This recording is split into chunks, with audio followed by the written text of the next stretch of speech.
وَإِنَّ لَنَا لَلْآخِرَةَ وَالْأُولَى فَأَنذَرْتُكُمْ نَارًا تَلَظَّى لَا يَصْلَاهَا إِلَّا الْأَشْقَى الَّذِي كَذَّبَ وَتَوَلَّى وَسَيُجَنَّبُهَا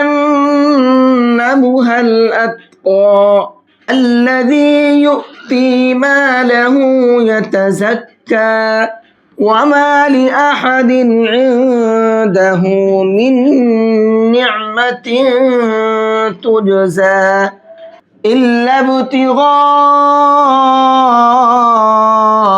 وَجْهِ رَبِّهِ الْأَعْلَىٰ وَلَسَوْفَ يَرْضَىٰ